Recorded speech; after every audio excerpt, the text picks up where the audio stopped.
وليا وحافظا وقائدا وناصرا ودليلا وعينا حتى تسكنه أرضك طوعا وتمتعه فيها طويلا.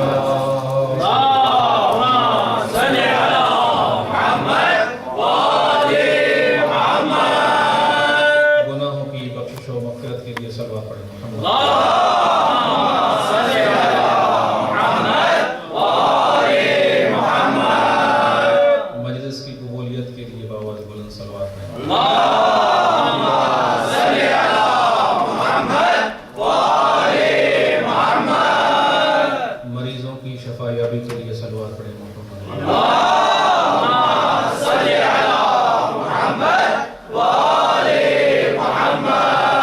امام زمانہ کی رضا و خوشنودی کے لیے صلوات پڑھیں محمد.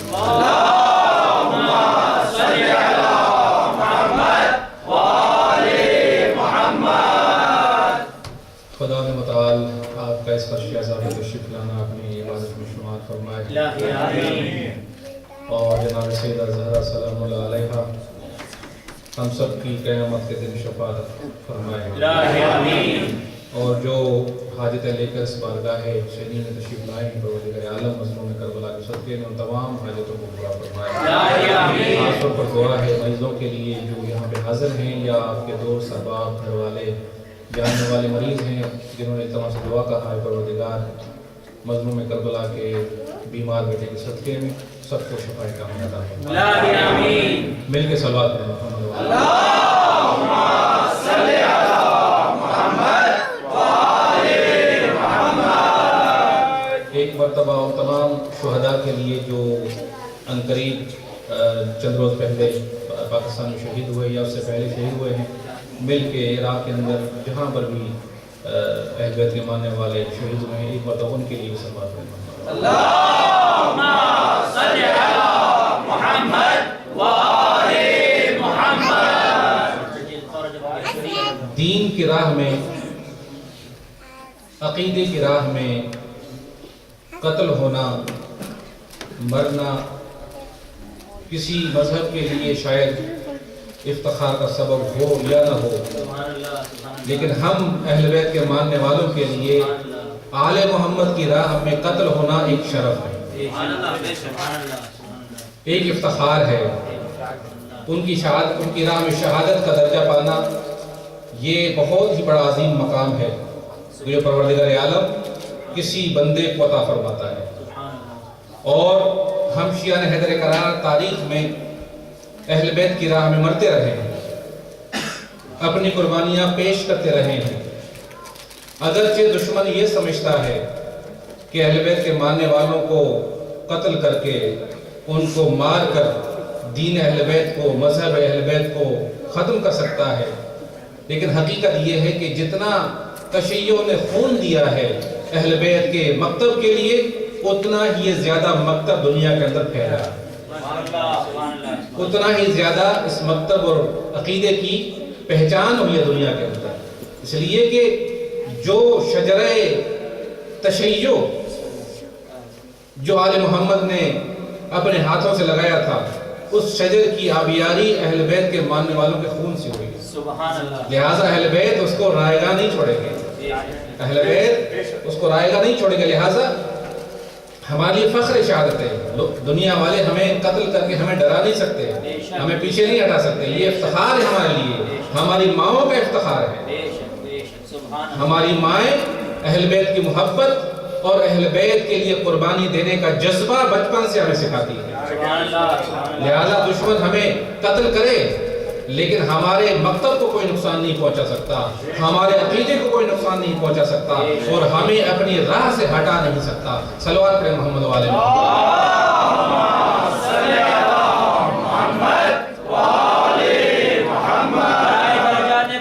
شہدائے ملت جعفریہ بلند تر صلوات. اللہم صلی علی محمد وآل محمد. امیر المومنین نہج البلاغہ میں ارشاد فرماتے ہیں جہاد اور شہادت کے حوالے سے فرماتے ہیں کہ الجہاد باب اللہ ہے، جہاد اللہ کا ایک دروازہ ہے،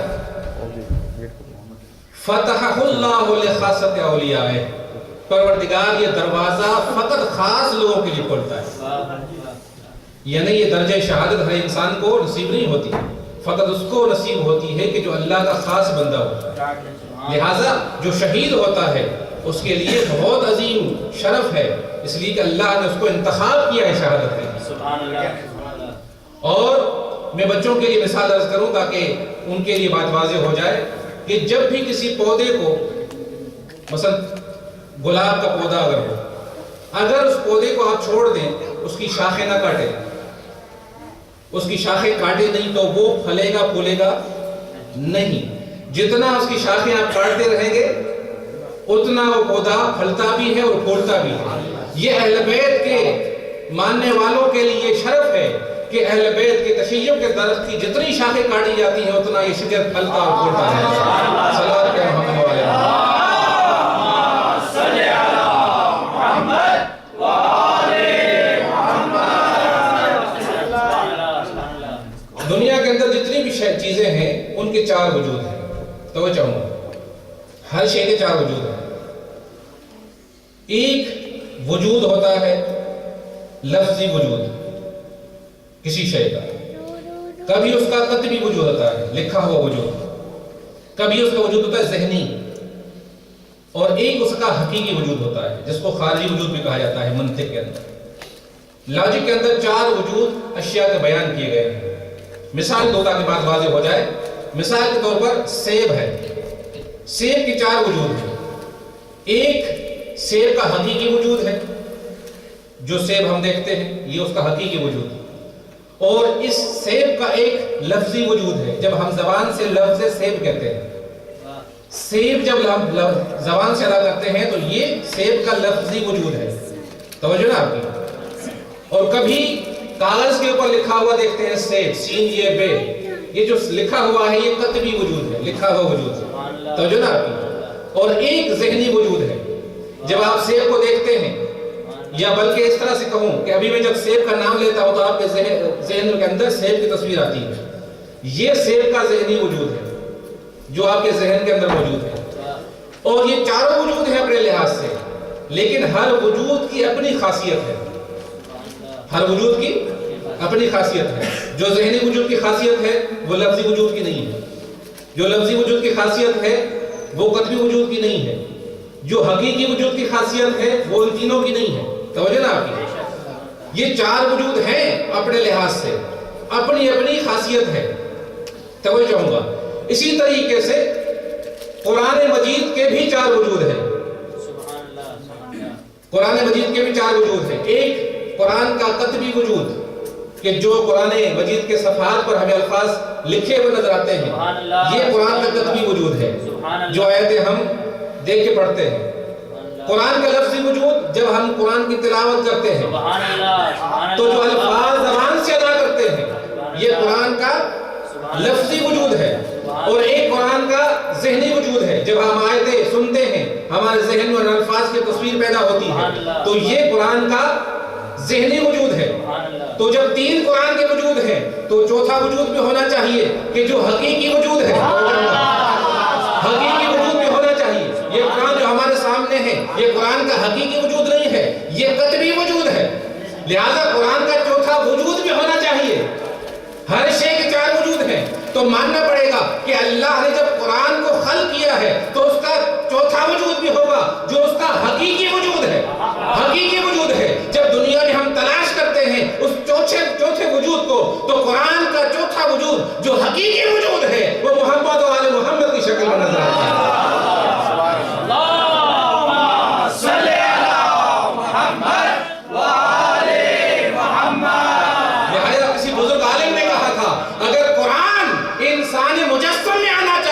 تو محمد و آل محمد کی ذات میں آئے گا، اور اگر محمد و آل محمد کتاب کی شکل میں آنا چاہے تو قرآن کی شکل میں آ جائے گا۔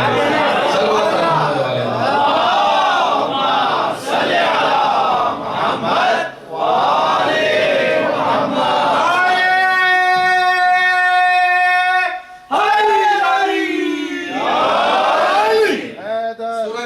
کے اندر پروردگار عالم ارشاد فرما رہا ہے قد جاءکم من اللہ نور و کتاب مبین، تمہارے پاس ایک اللہ کا نور آیا ہے اور ایک کتاب مبین، ایک نور اور ایک کتاب مبین۔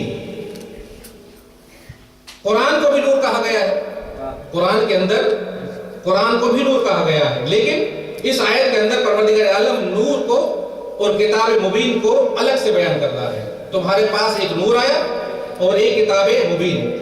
دنیا کے اندر اگر آپ کتاب پڑھنا چاہیں، مطالعہ کرنا چاہیں تو آپ کو نور کی ضرورت ہے، روشنی کی ضرورت ہے، توجہ نا آپ کی۔ اگر اندھیرا ہو تو آپ کتاب نہیں پڑھ سکتے، کتاب سے فائدہ حاصل نہیں کر سکتے، کتاب سے استفادہ نہیں کر سکتے۔ لہٰذا کتاب سے استفادہ کرنے کے لیے نور کی ضرورت ہے، روشنی کی ضرورت ہے۔ قرآن اللہ کی کتاب ہے، توجہ چاہوں گا، قرآن اللہ کی کتاب ہے۔ قرآن کو پڑھنے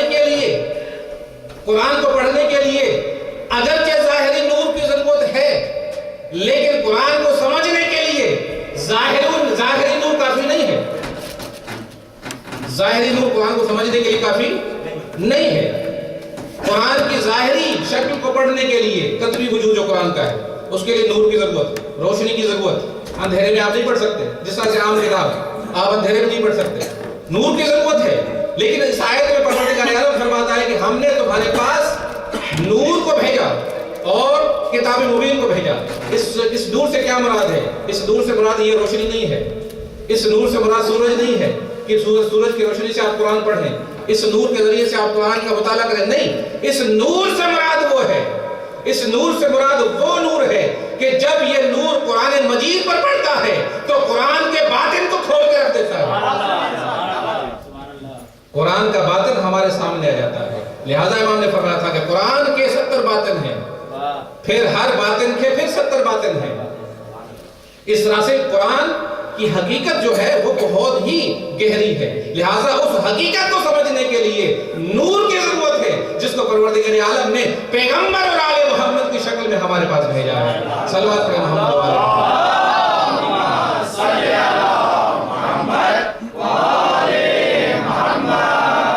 تو نور سے مراد اس آیت کریمہ کے اندر محمد و آل محمد کی ذات ہے کہ جو اللہ کی طرف سے بھیجے گئے ہیں۔ اگر اس نور کو ہم نے نہ لیا، اس نور سے استفادہ نہ کیا تو یہ قرآن ہمیں ہدایت نہیں کرے گا بلکہ ہمیں گمراہی کی طرف لے جائے گا۔ تو یہ نا بھائی کیسے ہو سکتا ہے کہ قرآن گمراہ کرے؟ قرآن گمراہ نہ کرے گا بلکہ نور کے نہ ہونے کی وجہ سے انسان قرآن کو نہ سمجھ سکے گا، جس کی وجہ سے انسان گمراہ ہو جائے گا۔ لہٰذا اللہ نے دونوں اہتمام فرمائے، کتاب بھی بھیجی اور معلم کو بھی بھیجا، مبین قرآن کو بھی بھیجا، نور کو بھیجا تاکہ قرآن کی حقیقتوں کو ہمارے سامنے واضح کر سکے۔ صلوات پڑھیں محمد و آل محمد۔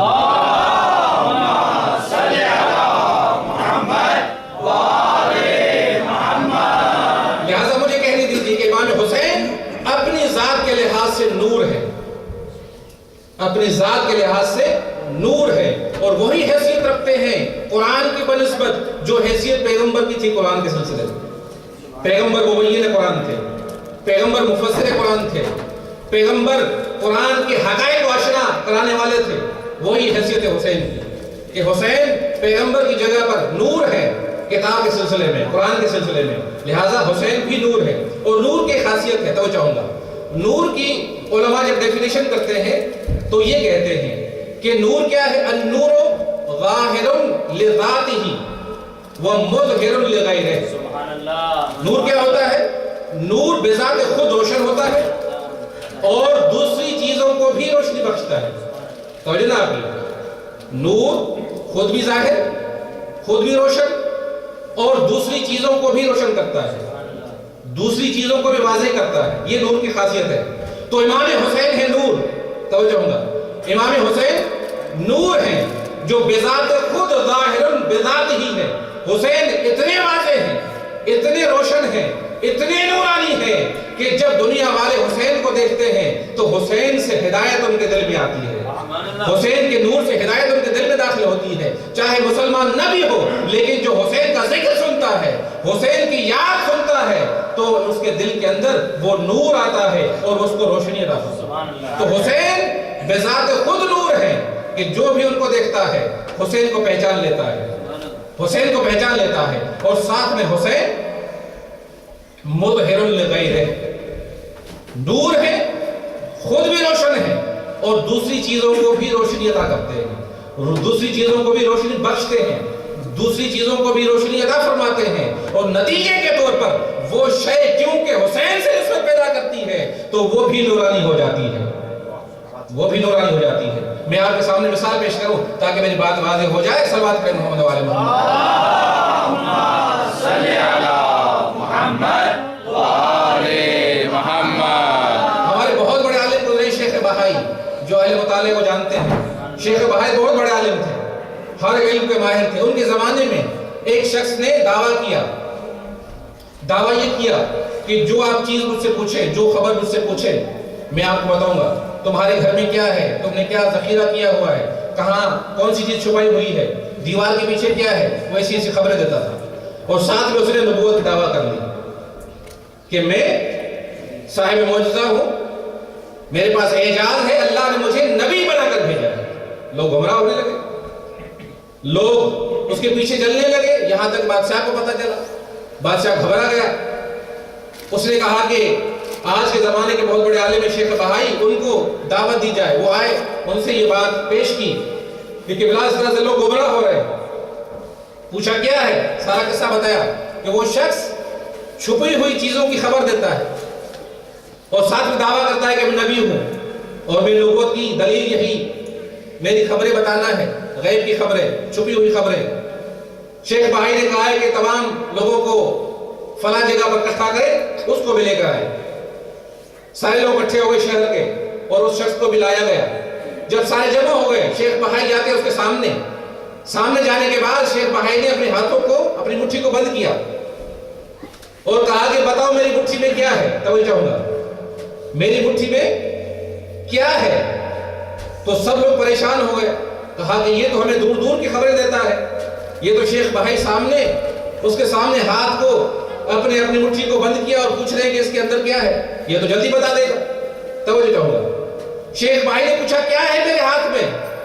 تو وہ شخص سوچنے پر مجبور ہو جاتا ہے، سوچنے لگتا ہے، گردن کو نیچے جھکا لیا، کافی دیر تک سوچتا رہا۔ شیخ بہائی نے پوچھا کہ سوچتا کیوں ہے، بتاتا کیوں نہیں میرے ہاتھ میں کیا ہے، کیا تجھے علم نہیں ہے میرے ہاتھ میں کیا؟ کہتا ہے کہ ہاں مجھے علم ضرور ہے کہ آپ کے ہاتھ میں کیا ہے، لیکن مجھے تعجب اس چیز پر ہے کہ یہ چیز آپ کے ہاتھ میں آئی کیسے؟ مجھے علم ہے کہ آپ کے ہاتھ میں کیا ہے، لیکن مجھے تعجب اس کی چیز پر ہے کہ آپ کے ہاتھ میں یہ چیز آئی کیسے؟ تو شیخ بہائی نے پوچھا کہ کیا ہے میرے ہاتھ میں؟ کہا کہ میں دیکھ رہا ہوں کہ آپ کے ہاتھ میں جنت کی مٹی ہے۔ غور نہیں کیا؟ آپ کے ہاتھ میں جنت کی مٹی ہے۔ تو شیخ بہائی نے کہا اپنے ہاتھ کو کھول کر کہا کہ یہ چیز تو ہمارے عام شیعوں کے ہاتھ میں ہوتی ہے، یہ چیز تو ہمارے عام شیعوں کے ہاتھ میں ہوتی ہے۔ تو پوچھا یہ کیا ہے؟ کہا یہ قبر حسین کی مٹی ہے کہ جو تمام شیعوں کے ہاتھ میں رہتی ہے۔ صلوات پڑھیں محمد والے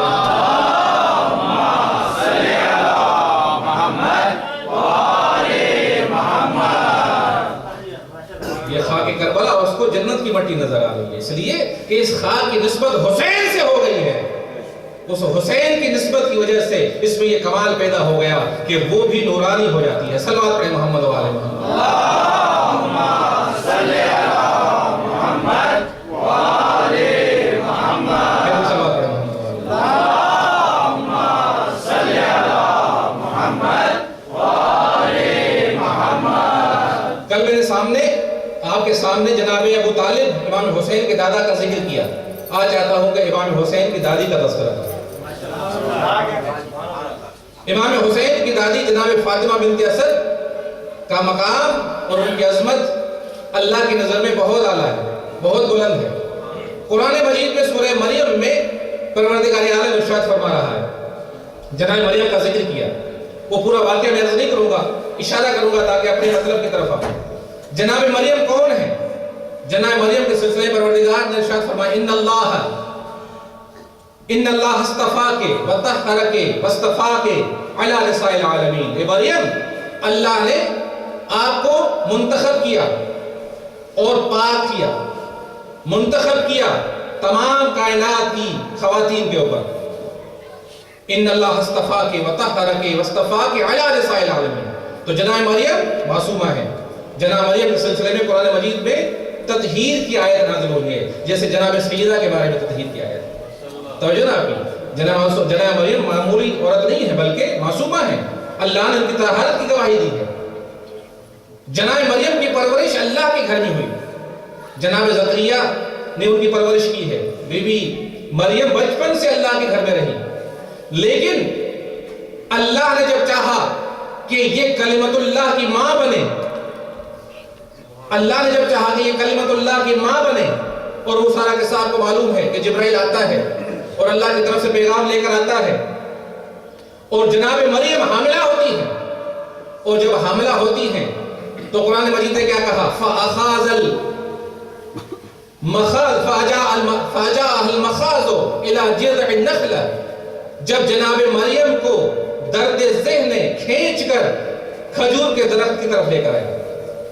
قرآن نے کہا کہ جناب مریم کو جب درد ذہن محسوس ہوا تو جناب مریم اللہ کے گھر سے نکلتی ہے اور سوکھے درخت کی طرف وہ درد ان کو لے کر گیا. فَأَجَاءَهَا، قرآن لفظ استعمال کیا فَأَجَاءَهَا.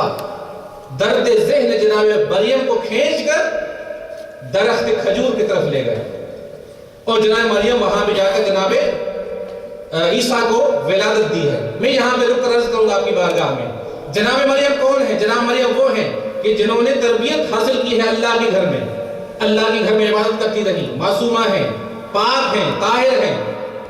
توجہ نا آپ کی، اللہ کی مہمان رہی جب تک جوان ہوئی، اور جب حاملہ ہوئی، توجہ ہونا، جب حاملہ ہوئی ہیں تو اللہ نے اپنے گھر سے اس کو نکال دیا. اللہ نے ان کو اپنے گھر سے نکالا اور گھر سے دور کر دیا. تو میں عرض کروں گا بارگاہ الہی میں کہ پروردگار، جو تیرے گھر میں رہتی تھی اس کو اپنے گھر سے نکال دیا، اور جو تیرے گھر میں نہ رہتی تھی اس کو اپنے گھر کی طرف بلا لیا. جناب فاطمہ بنت اسد جب جناب امیر المومنین سے حاملہ ہوتی ہے تو اپنے گھر میں تھی، اور جناب مریم اللہ کے گھر میں تھی.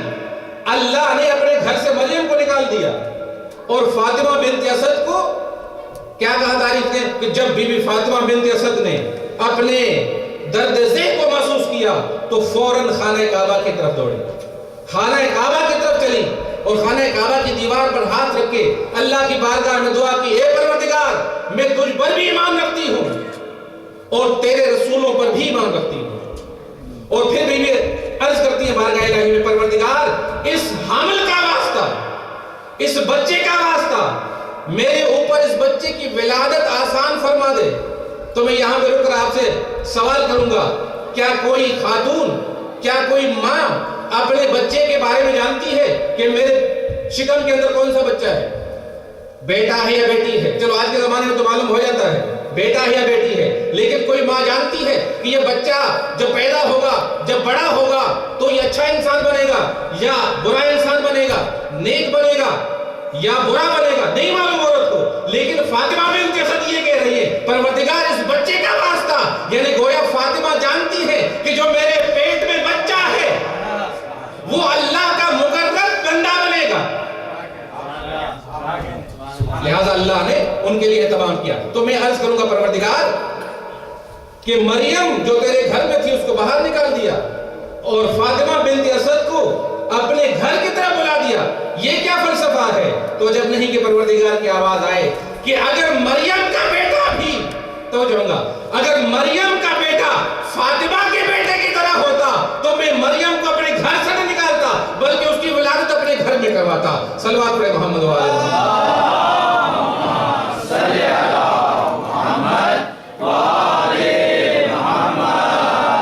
لیکن مریم کا بیٹا فاطمہ کے بیٹے کی طرح نہیں ہے کہ اس کی ولادت بھی اللہ کے گھر میں ہے. لہٰذا جناب فاطمہ، جناب مریم جاتی ہیں اس درخت کے قریب اور جناب عیسیٰ کی ولادت ہوتی ہے. قرآن مجید نے ارشاد فرمایا وَهُزِّي إِلَيْكِ بِجِذْعِ النَّخْلَةِ تُسَاقِطْ عَلَيْكِ رُطَبًا جَنِيًّا. جناب مریم سے خطاب ہے، مریم تم اس درخت کو ہلاؤ. جب جناب مریم نے اس درخت کو ہلایا، کھجور کے درخت کو جو سوکھا ہوا تھا، اللہ نے اس کو تر و تازہ کر دیا، بالکل تر و تازہ ہو جاتا ہے اور اس میں تازہ کھجور آ جاتے ہیں۔ پھر اللہ نے فرمایا کہ اس درخت کو ہلاؤ، جب تم ہلاؤ گی تو اس سے تازہ کھجوریں گرے گی اور ان کھجوروں کو تم کھاؤ گی۔ تو میں یہاں بارگاہ الہی میں عرض کروں گا کہ پروردگار، یہ مریم تو وہ ہے کہ جس کے لیے تم نے جنت سے کھانے بھیجے۔ جب بی بی عبادت کرتی تھی تو جناب زکریا جب آتے تھے تو دیکھتے تھے کہ جنت کے کھانے پڑے ہوئے ہیں۔ جناب مریم جنت کے کھانے کھاتی تھی اللہ کے گھر میں، لیکن پروردگار آج کیا کیفیت ہے کہ آج جنت کے کھانے نہیں آ رہے، بلکہ مریم کو یہ زحمت دی جا رہی ہے کہ ذرا درخت کو ہلاؤ اور پھر یہ کھجور گرے گی۔ اللہ تو معجزہ دکھاتا، یہ کھجور کے درخت سے کھجوریں خود ہی گر جاتی، سامنے آ جاتی، کھا لیتی، لیکن نہیں، اللہ کہتا ہے کہ درخت کو ہلاؤ تاکہ یہ کھجوریں تمہارے لیے گریں۔ لیکن علی کی ماں کے لیے اللہ نے اہتمام یہ کیا، جب علی کی ماں بیت اللہ کے اندر جاتی ہے 3 دن تک اللہ کی مہمان رہتی ہے اور جنت کے کھانے کھاتی رہتی ہے۔ صلوات پڑھے محمد و آلہ محمد۔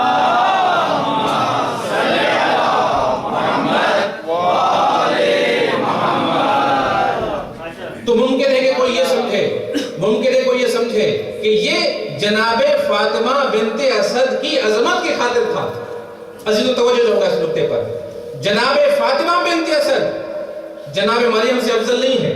جناب مریم کے لیے طہارت کی گواہی قرآن مجید میں، جناب فاطمہ بنت اسد کے لیے طہارت کی گواہی نہیں ہے، اور ہمارا یہ عقیدہ نہیں ہے کہ جناب فاطمہ بنت اسد معصومہ ہے، لیکن یہ عقیدہ ضرور ہے کہ جناب مریم معصومہ ہے، جناب مریم معصومہ ہے، جناب فاطمہ بنت اسد معصومہ نہیں ہے۔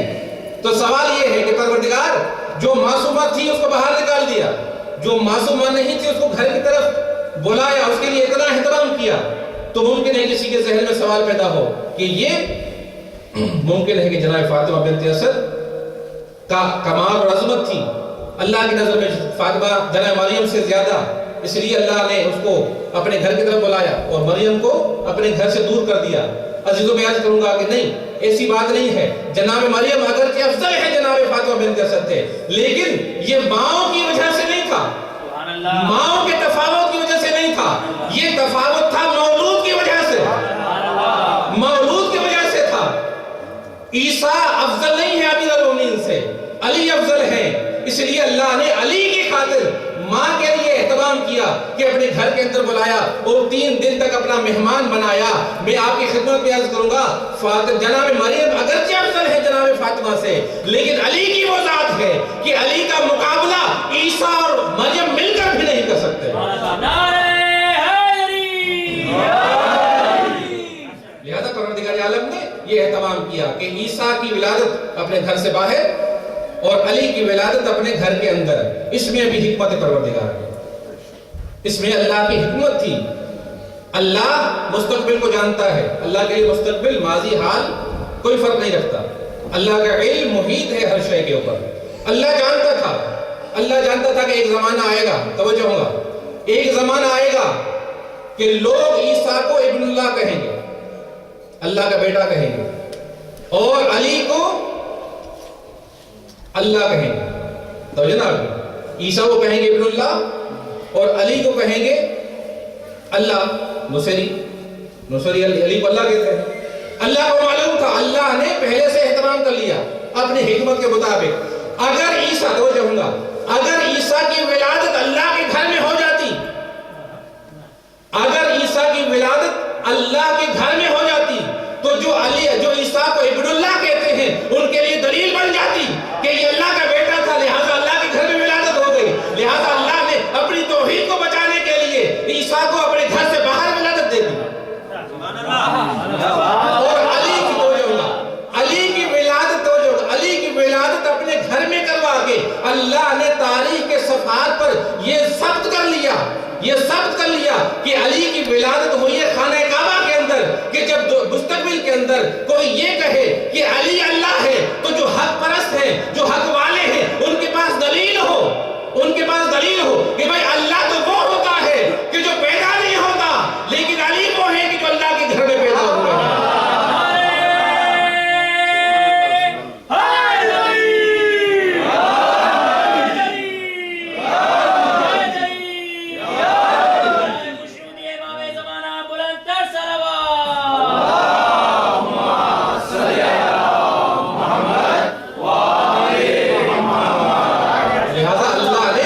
ولادت کو کنفرم کیا، ثابت کیا کہ یہ ولادت ہی کی شکل میں رہے، تاکہ لوگوں کے لیے دلیل بنے کہ علی اللہ نہیں ہے، اس لیے کہ اللہ کی ولادت نہیں ہوتی۔ صلوات پڑھیں محمد و آل محمد۔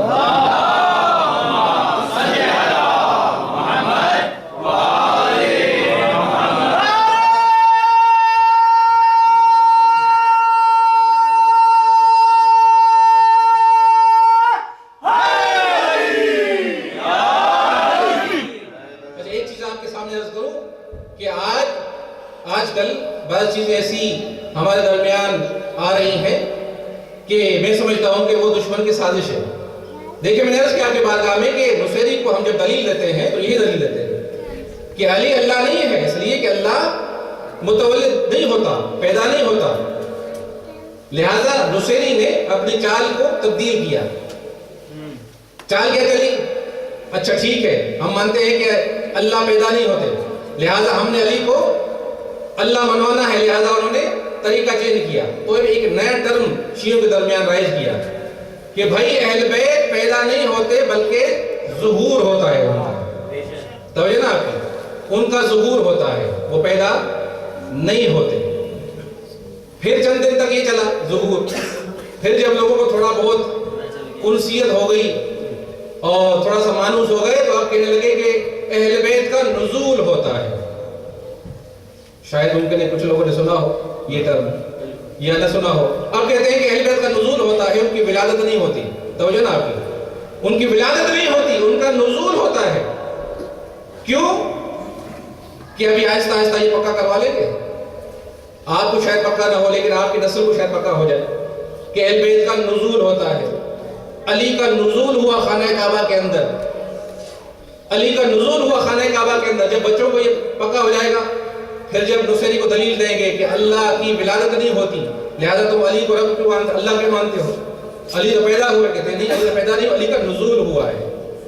علی متولد نہیں ہوئے بلکہ علی کا نزول ہوا ہے، لہذا وہ ولادت کا معاملہ ہی ختم کرنا چاہتے ہیں تاکہ لوگوں کو ولادت کا تصور نہ رہے، نزول کی بات آ جائے۔ اور پھر ان سے جب پوچھے کہ آپ نزول کیوں کہتے ہیں کہ منازلت ان کی ولادت نہیں ہوتی، ان کو یہ معلوم ہی نہیں ہے۔ وہ شاید اس لیے کہتے ہیں کہ ان کی ولادت نہیں ہوتی، ممکن ہے وہ یہ سمجھتے ہوں کہ ان کی ولادت اور ہماری ولادت ایک جیسی ہے، ممکن ہے یہ ذہن میں ہو، ان کی ولادت اہل بیت کی اور ہماری ولادت ایک جیسی ہے، لہٰذا ان کو یہ لفظ چینج کرنا پڑا کہ بھئی ولادت نہیں ہوتی، نزول ہوتا ہے، یا ظاہر کے ظہور ہوتا ہے ان کا۔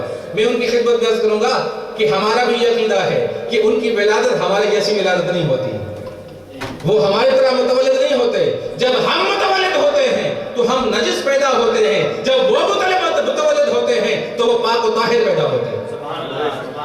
جب ہم متولد ہوتے ہیں تو ماں باپ اگر لڑکا ہو تو اس کا ختنہ کرواتے ہیں، لیکن ان کو ختنے کی ضرورت نہیں پڑتی، وہ پاک و طاہر اس دنیا کے اندر آتے ہیں۔ ان کی ولادت میں اور ہم کی ولادت، ہماری ولادت میں زمین آسمان کا فرق ہے، لہٰذا ولادت کہتے ہیں ہم، کیونکہ ائمہ نے خود کہا ہے کہ ہماری ولادت ہوتی ہے۔ صلوات پڑھیں محمد و آل محمد۔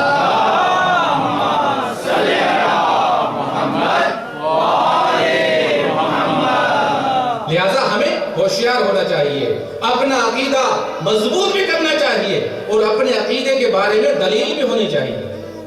کبھی کبھی کیا ہوتا ہے کہ انسان کا عقیدہ ہوتا ہے لیکن جب گفتگو کے منزل میں آتا ہے، کسی کو سمجھانے کے لیے آتا ہے، جب کوئی اعتراض کرتا ہے تو اس کا جواب نہیں ہوتا، اپنے عقیدے کو پروف نہیں کر سکتا۔ اسی لیے فقہا نے کہا ہے کہ عقیدے میں تقلید نہیں ہوتی، جو آپ کا عقیدہ ہے اس میں آپ تقلید نہیں کر سکتے، آپ کے پاس دلیل ہونی چاہیے، آپ کے پاس پروف ہونا چاہیے، تو پھر ہی آپ کا عقیدہ مضبوط عقیدہ ہوگا۔ جب دشمن آپ سے پوچھے، جب غیر آپ سے پوچھے تو آپ اس کو جواب دے سکیں، اس کو سمجھا سکیں، اس کو دلیل پیش کر سکیں، اور اگر کسی شے کا اعتراض کرے تو آپ کے پاس دلیل ہونی چاہیے، آپ کے پاس جواب ہونا چاہیے۔ کہیں ایسا نہ ہو کہ شیعہ سے کوئی پوچھے اور شیعہ کے پاس دلیل نہ ہو، کیوں کہ ہم باب مدینۃ العلم کے ماننے والے ہیں۔ دوسروں کو جاہل ہونا چاہیے تو ہوں، لیکن ہم اہل بیت کے ماننے والوں کو ان پڑھ، کم پڑھ، جاہل نہیں ہونا چاہیے، عالم ہونا چاہیے، علم ہونا چاہیے ہمارے پاس، کم از کم اپنے عقیدے کے بارے میں علم ہونا چاہیے، اپنے واجبات کے بارے میں علم ہونا چاہیے، اپنی ذمہ داریوں کے حوالے سے علم ہونا چاہیے، اس لیے کہ ہم ان کے ماننے والے ہیں، اور انہوں نے کہا ہے کہ ہر مسلمان مرد اور عورت پر، ہر مومن اور مومنہ پر فرض ہے کہ وہ دین کی تعلیم حاصل کریں۔ دین کی تعلیم ہوگی تو اس کا عقیدہ بھی مضبوط ہوگا اور اس کا کردار بھی بہتر ہوگا، کردار بھی مضبوط ہوگا، عقیدہ بھی مضبوط ہوگا۔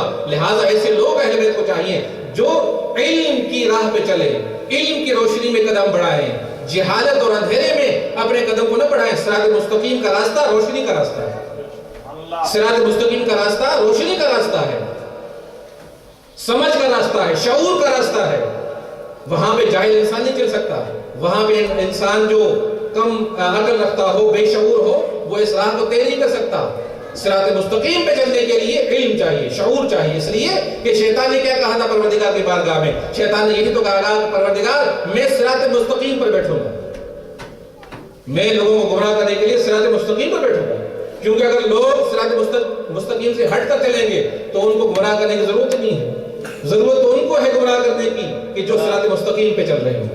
لہٰذا علم جب تک نہیں ہوگا انسان شیطان کے ہتھ کنڈوں سے بچ نہیں سکتا، شیطان کے دھوکوں سے اپنے آپ کو بچا نہیں سکتا۔ لہٰذا علم ضروری ہے۔ جہاں دنیا کا علم ہم حاصل کریں وہاں اہل بیت کے علوم سے بھی ہمیں واقفیت ہونی چاہیے۔ ہمیں افتخار ہے اہل بیت کے علم کے اوپر۔ ہم یہ کہتے ہیں کہ اہل بیت کا علم ایسا علم ہے کہ جو کسی کے پاس نہیں ہے، تو ہمارے پاس بھی ایسا علم ہونا چاہیے کہ جو کسی کے پاس نہیں ہونا چاہیے۔ صلوات پڑھیں محمد والے اللہم صلی علی محمد وآل محمد۔ بس میں نے آپ کی زحمت تمام کی، آج چاہتا ہوں کہ جناب مسلم کے مسائل آپ کے سامنے عرض کروں۔ عزیزو، جناب مسلم کی شخصیت کو پہچاننے کے لیے ایک جملہ کافی ہے۔ اگر جناب مسلم کی شخصیت، ان کی عظمت کو پہچاننا چاہتے ہیں، جناب مسلم کون ہیں؟ جناب مسلم وہ ہیں جن کو امام حسین نے اپنا مورد اعتماد سمجھا۔ حسین نے ان پر رسوخ کیا ہے، حسین نے ان پر اعتماد کیا ہے، اور اسی اعتماد کی وجہ سے جناب مسلم کو سفیر بنا کر کوفے بھیجا۔ یہ عزیزوں بہت بڑی عظمت ہے انسان کے لیے کہ معصوم کسی پر اعتماد کرے،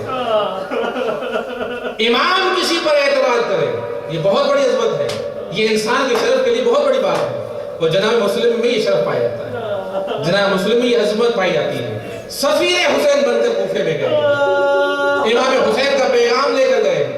جناب مسلم جب کوفے میں گئے ہیں تو ہزاروں کی تعداد میں لوگوں نے بیعت کی۔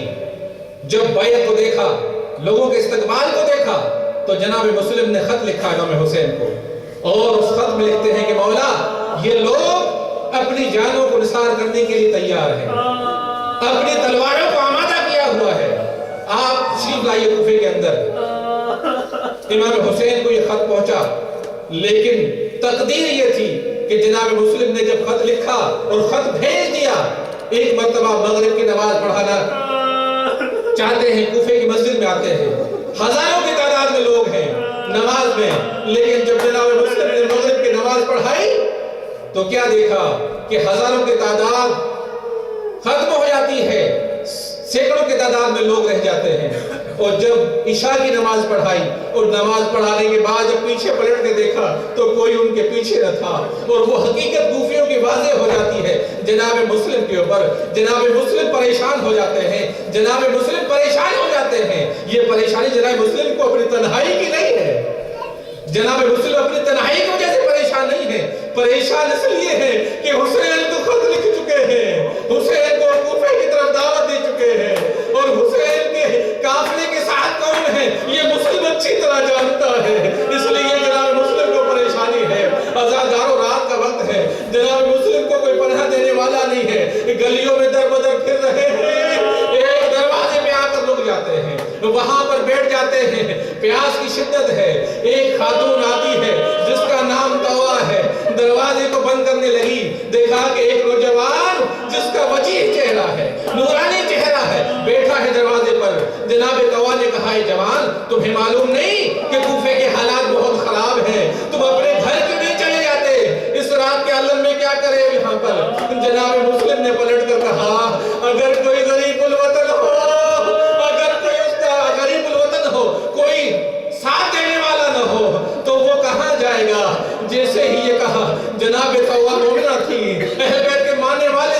لہٰذا ترس آ جاتا ہے. پوچھتی ہیں کہ تم کون ہو؟ کہاں کے رہنے والے ہو؟ کہا کہ میں مدینے کا رہنے والا ہوں، حسین کا سفیر، مسلم ابن عقیل ہوں. جیسے ہی توبہ کا پتہ چلا فوراً استقبال کیا. کہا کہ آئیے مولا میرے گھر میں تشریف لائیے، اپنا گھر سمجھیے. جناب مسلم گھر میں آتے ہیں. رات کی تاریکی میں کھانا پیش کرتی ہے، کھانا کھایا، پانی پیا. اس کے بعد جناب مسلم عبادت کے لیے تیار ہو جاتے ہیں. عزیزوں، جناب مسلم نے ساری رات عبادت کی ہے.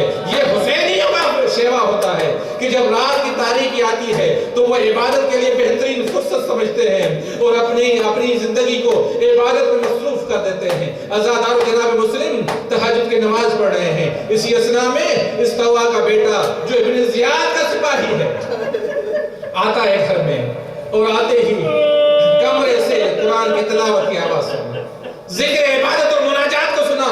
ماں سے پوچھتا ہے یہ کون ہے؟ کہا کہ یہ ہمارے مہمان ہیں، یہ ہمارے مہمان ہیں. پوچھا بتاؤ کون ہے؟ جب زیادہ اصرار کیا کہا کہ تم نے ابن زیاد کو نہیں بتانا. کہا کہ ہاں نہیں بتاؤں گا. کہا کہ مسلم ہمارے مہمان ہیں، حسین کے سفیر ہمارے مہمان ہیں. جیسے اس ملوم کو پتا چلا فوراً اپنے گھر سے نکلتا ہے، ابن زیاد کو پیغام دیا اور کہا کہ جس مسلم کو تم ڈھونڈ رہے ہو وہ ہمارے گھر میں ہے، ہمارے گھر میں اس نے پناہ لی ہے. عزاداروں، اس کے کہنے پر ابن زیاد نے سینکڑوں کی تعداد میں سپاہیوں کو بھیجا تاکہ جناب مسلم کو گرفتار کر کے لے کر آئے. عزاداروں، جناب مسلم گھر میں فجر کی نماز پڑھ رہے ہیں. جیسے ہی نماز کو ختم کیا گھوڑوں کی ٹاپوں کی آواز سنی. جناب مسلم سمجھ جاتے ہیں کہ دشمن نے گھیرا کر لیا ہے. اپنے ہتھیاروں کو اٹھایا، تلوار کو اٹھایا، زرہ کو پہنا اور تیار ہو کر گھر سے نکلنا چاہتے ہیں. جناب طوا نے کہا کہ مولا گھر سے باہر نہ جائیں، دشمن نے گھیرا کیا ہوا ہے، آپ گھر میں محفوظ ہیں. جناب مسلم نے کہا کہ ہم بنی ہاشم کا یہ شیوا نہیں کہ ہم اپنے ماننے والوں کے اوپر ہماری وجہ سے کوئی مصیبت آ جائے. میں گھر سے نکل جاؤں گا اور وہاں پر ان کے ساتھ لڑوں گا. جناب مسلم باہر تشریف لے آتے ہیں اور دشمن سے مقابلہ کرتے ہیں. ایسا مقابلہ کیا کہ دشمن جناب مسلم کو پکڑ نہ سکا، گرفتار نہ کر سکا. آخر ایک اور دستہ فوجیوں کا بلایا اور لڑتے رہے. لیکن جناب مسلم بنی ہاشم کے جوان ہیں، ان کو گرفتار نہ کر سکے. لیکن مکاری کے ساتھ ایک گڑھا کھودا، جناب مسلم کو دھکیلتے ہوئے اس گڑھے میں گرا دیا اور گڑھے سے گرفتار کر کے جناب مسلم کو ابن زیاد کے دربار میں لے آتے ہیں. جیسے ہی جناب مسلم دربار ابن زیاد میں آئے، جناب مسلم نے ابن زیاد کو سلام نہ کیا. سپاہی نے کہا کہ تم نے اپنے امیر کو سلام کیوں نہیں کیا؟ کہا کہ یہ ہوگا تمہارا امیر، اگر میرا امیر ہے تو میرا مولا حسین ہے. میں اپنے مولا کو سلام کرتا ہوں، میں اسی کو اپنا امیر سمجھتا ہوں. عزادارو، جناب مسلم زخموں سے چور ہے، دانت ٹوٹ چکے ہیں، پیاس کا عالم ہے. سوال کیا کہ ذرا پانی پلاؤ، میں نے پانی پینا ہے، پیاسا ہوں. ایک پیالہ پانی کا آیا، جناب مسلم نے اپنے منہ سے لگایا لیکن منہ سے کچھ خون گرا اور پانی خون آلود ہو گیا. پھر دوسرا پانی مانگا، وہ بھی خون آلود ہو گیا. پھر تیسری مرتبہ مانگا، وہ بھی خون آلود ہو گیا. اور جناب مسلم نے پانی نہ پیا.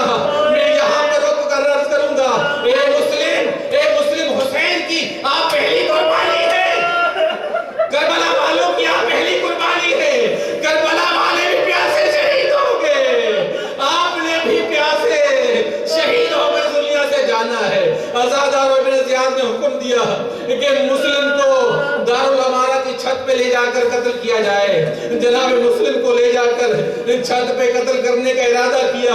جناب مسلم گریہ کر رہے ہیں، جناب مسلم رو رہے ہیں.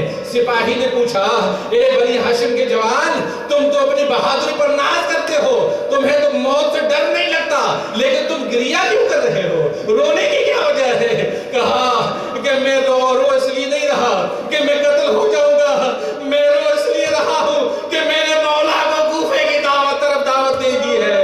مولا کوفے کی طرف آ رہے ہیں، ان کے ساتھ ان کی بہنیں ہیں. مولا جب آئیں گے تو ان کے ساتھ کیا سلوک ہوگا؟ عزادارو، جناب مسلم کے سر کو قلم کر دیا. اگر اتنا ہی ظلم کرتے تو شاید ہم مسلم کے مصائب کو بیان نہ کر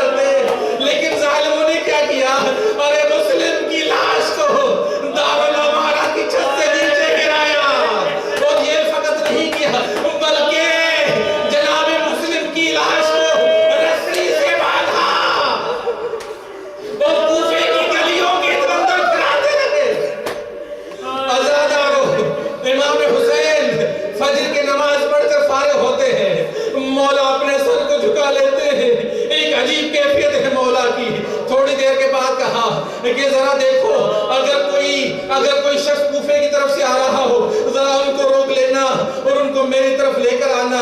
دور سے ایک صحابی نے دیکھا کہ ایک شخص دوڑتا ہوا آ رہا ہے، اس کو لا کر امام کی بارگاہ میں پیش کیا۔